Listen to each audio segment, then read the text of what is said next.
Startovat může jezdec Filip Doležal,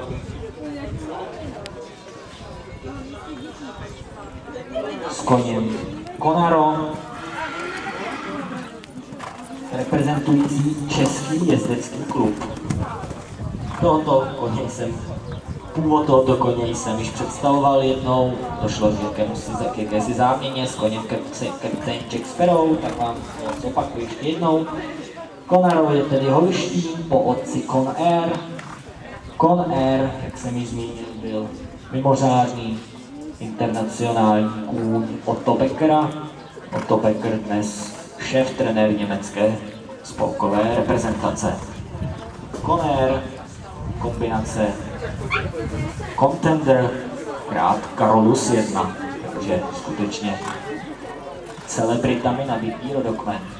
Nyní je Con Air úspěšný sportovní kůň a chovný plemeník v Argentině.